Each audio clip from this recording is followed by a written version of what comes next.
Muy buenas tardes desde el sitio Diálogos al Café Marcos Escudero en Bolivia y en colaboración con el Centro de Latinoamérica y el Caribe Kimberly Green LAC, por sus siglas, en la Universidad Internacional de la Florida en Miami. Les damos una muy cálida bienvenida al evento de hoy que hemos denominado Bolivia, Perú, hoy, dimensiones étnicas y regionales de la protesta. Mi nombre es María Luisa Beizaga, soy la directora del programa de estudios andinos en la KFIU y en este panel de lujo hoy nos acompaña el embajador Gustavo Fernández Saavedra, ha sido canciller de Bolivia y actualmente reside en La Paz. Como moderadores de este evento tenemos al doctor Eduardo Gamarra, profesor de Ciencias Políticas en Florida International University en Miami, y al doctor Roberto Lacerna, director del Centro de Estudios de la Realidad Social, CERES. Nuevamente a todos, bienvenidos y con ustedes, doctor Lacerna. Gracias, María. Le cedo la palabra a Eduardo Gamarra para que nos haga esta introducción y pues comencemos a trabajar, ¿no? Muy buenas tardes y muchas gracias a LAC y a María Luisa. Adelante, Eduardo. Muchísimas gracias, Roberto. Para nosotros es un privilegio poder en este momento tan importante de la historia boliviana y peruana, tratar de tener un diálogo sobre lo que viene ocurriendo en los dos países. En ese sentido, pues la idea un poco es tener un diálogo sobre este tema de etnia y identidad y una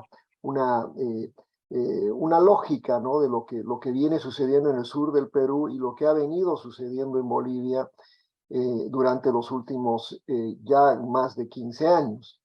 Entonces, estás por ahí, ¿no? Yo sugería, de acuerdo al programa, volveríamos a la mirada boliviana ahora con Gustavo Fernández para cerrar estas reflexiones con otra vez la mirada peruana de Claudio de la Puente. Entonces, le pasaremos el micrófono a Toto. Mi querido Roberto, muchas gracias, mi querido Eduardo. Y voy a hablar de la dimensión política, la repercusión regional de la crisis peruana. Yo creo que hay dos rasgos en esa crisis que deben manejarse simultáneamente, pero por cuerdas separadas. La descomposición del sistema político peruano primero y la movilización popular y regional contra Lima después. En el tema de la descomposición del sistema político, creo que el caso peruano es un ejemplo, es el caso extremo de una tendencia regional, no es solamente peruana, es la manifestación de una profunda y grave polarización social que coincide con la fragmentación, la pulverización del sistema político en gran parte de los países. En el caso del Perú, ese fenómeno tiene connotaciones graves. La brecha, cuando hablo de polarización social, hablo no solo de las diferencias clásicas que nosotros conocemos de grupos de mayores o menores ingresos, sino en realidad de dos mundos que se confrontan, que se resisten, que se agravian por identidades viejas, como las étnicas y culturales, y las identidades nuevas que mencionaba Marité. Esa polarización social es probablemente la explicación de el segundo tema que mencioné, de la movilización popular y regional. Pero en el caso de la descomposición del sistema político, el principal factor desde mi perspectiva es la degradación del sistema político peruano, que ha dado lugar a un fenómeno también corriente en la región, pero particularmente complicado en el Perú, que es el de la desaprobación y el repudio de la sociedad de los partidos, de la sociedad a los partidos y a las instituciones. En el caso del Perú, ese rechazo tiene características que ya vienen de largo, no comenzaron con el gobierno de Castillo. La degradación de la política peruana tiene, creo, su origen, entre otras cosas, en los propios éxitos, entre comillas, del proceso de expansión económica de la década del periodo del 2010, del 2003 al 2013, el momento del hiperciclo. Como en los otros países de América Latina, en el Perú creció el producto, las exportaciones, se redujo la pobreza, la deuda, mejoraron los índices de desarrollo humano de manera significativa y vinieron, en el caso del Perú, flujos importantes de inversión extranjera directa y privatización en el sector minero particular. Esa parte visible y elogiada en el sistema internacional, la estabilidad económica y el crecimiento económico del Perú, la transformación de la sociedad peruana en sociedad urbana de clases medias, tuvo la contraparte de la desigualdad, el crecimiento de la desigualdad y la concentración de la riqueza en sectores económicos que todos conocemos y que en el caso del Perú toma un componente adicional, la confirmación del principio de que Lima es el Perú, que allí se concentra la riqueza. A esos factores, desigualdad, concentración de la riqueza, se sumó de manera perniciosa la corrupción, el efecto corrosivo del lavallato, que se agravó porque en ese momento terminó también el hiperciclo. Y en consecuencia se produjo una enorme crisis de confianza, una enorme crisis política en el Perú, en el que, gracias en gran medida a la corrupción y al rechazo de la sociedad a los partidos políticos, tuvimos el efecto que todos conocemos de presidentes presos, Fujimori, Toledo, enjuiciados, Humala, PPK, el suicidio de Alan García.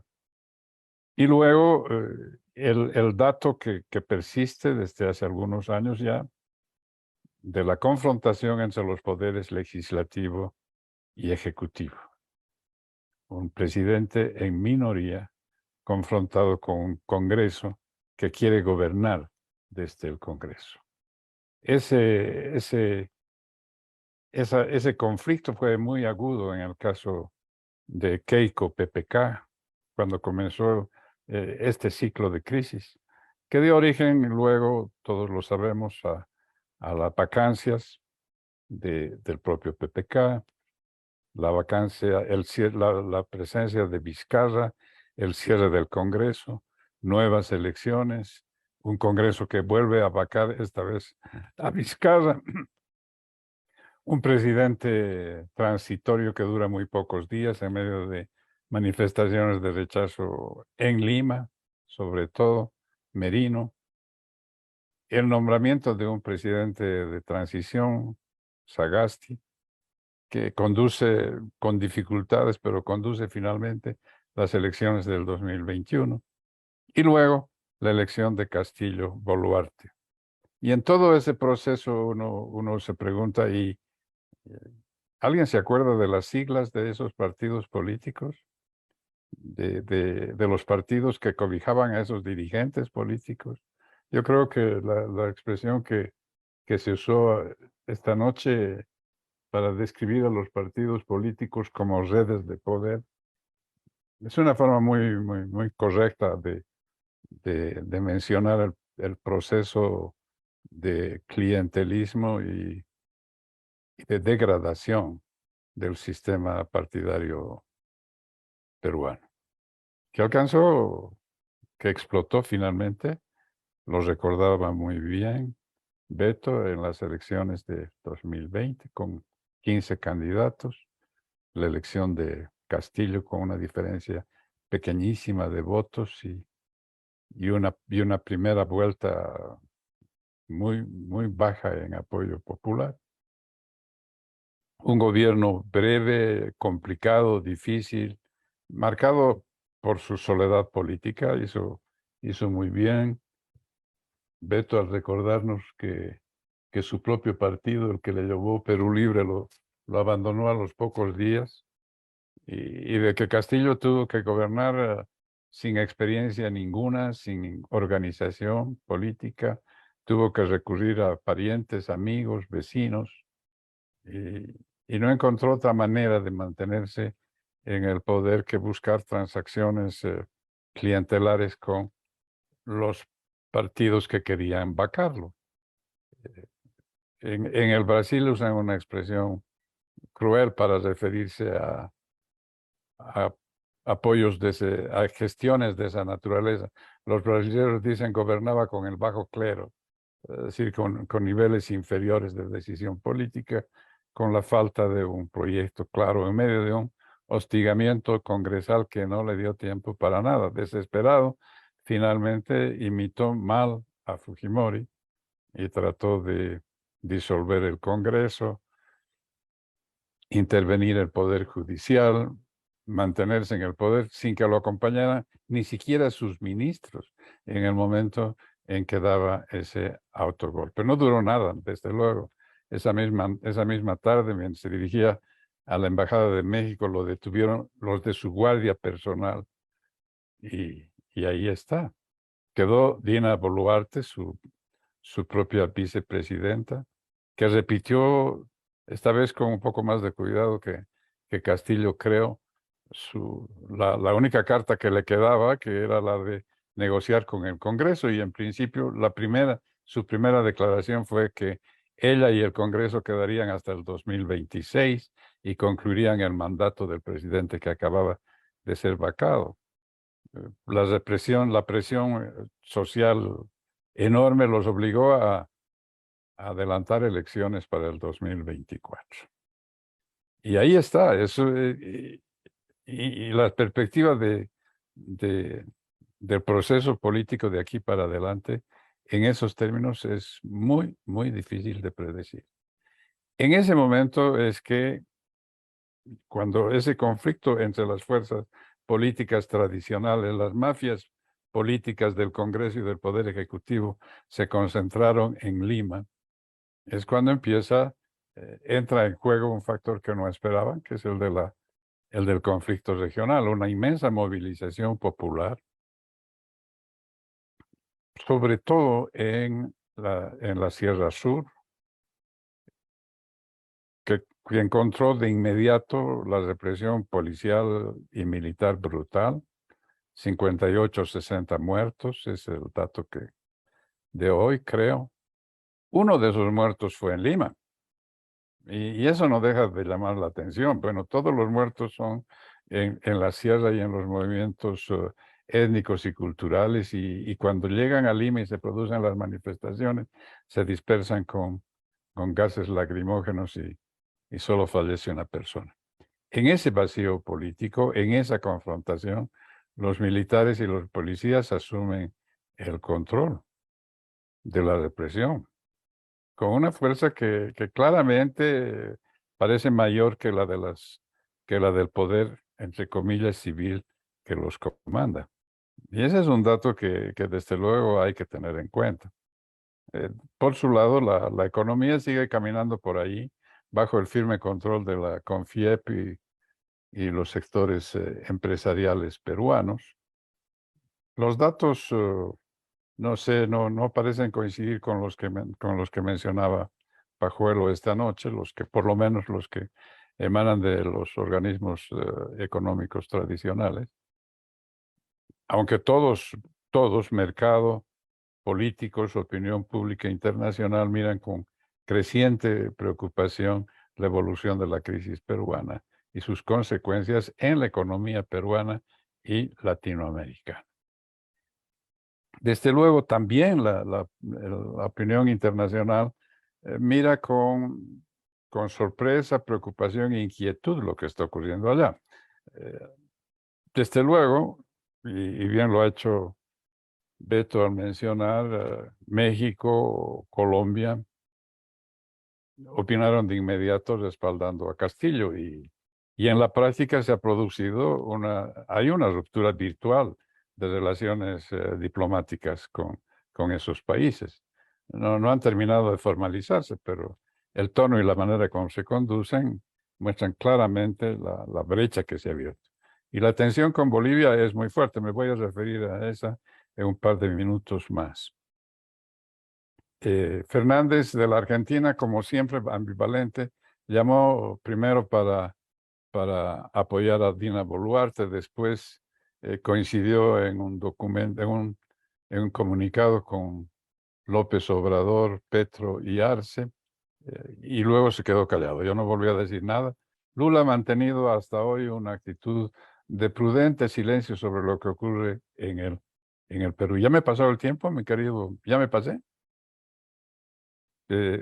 Bueno, voy a tratar de resumir mucho más mi presentación. Para referirme a la relación boliviano-peruana, creo que esa tiene un contenido particularmente importante, porque no es solo el impacto, hay por lo menos tres factores que juegan en esa relación. La tradicional geopolítica histórica. Bolivia es en fin de cuentas, era en fin de cuentas parte del Alto Perú. Y en este territorio, en el Alto Perú y en el sur, en la Sierra Sur, se produjeron las grandes rebeliones indígenas contra Lima y en el conflicto entre Cusco, el conflicto geopolítico entre Cusco y Lima, claramente Bolivia estaba del lado de Cusco. Luego, la propia independencia de Bolivia fue una independencia complicada y difícil, que dejó cicatrices hasta hoy. Bolivia en realidad se independizó no de España, sino del Perú en 1847 en la batalla de Ingavi, luego de las experiencias de las invasiones de Castillo y la Confederación Perú-Boliviana. Pero en la Confederación Perú-Boliviana queda la sombra que hoy día está movilizando a personajes como el diputado Bustamante que mencionaba Beto, porque fue en la Confederación que Santa Cruz creyó que la manera de reunificar el Perú era construirlo en torno a tres estados: Bolivia, el sur peruano y el norte, y Lima y el norte peruano. La idea de que esa secesión esté circulando nuevamente es algo que sin ninguna duda debe preocupar en Lima a ciertos sectores y a ciertos grupos, particularmente los de extrema derecha. Y finalmente, no tiene que perderse de vista el fuerte contenido ideológico de la presencia del gobierno del MAS en Bolivia, el del socialismo del siglo XXI, el de la refundación constitucional, el de la inclusión social, el de la hegemonía del movimiento étnico indígena en Bolivia. Esa idea que se asocia a la presencia aymara en el Cusco, desde luego, es otro factor que incide en la reacción de la señora Boluarte, que ha tenido expresiones desafortunadas, y la del diputado Bustamante. La tensión es difícil.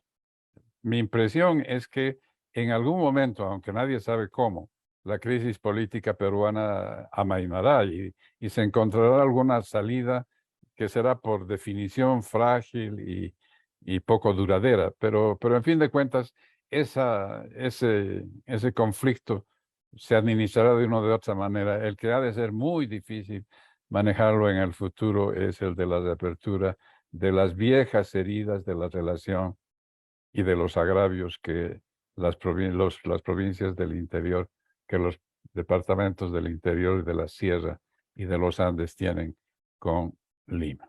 Y esa pelea es estructural, difícil, va a llevar mucho tiempo. La suma de esos dos factores va a incidir también en la relación peruano-boliviana. Mi consejo sería tratar de mantener la mayor prudencia posible en la administración de esa relación.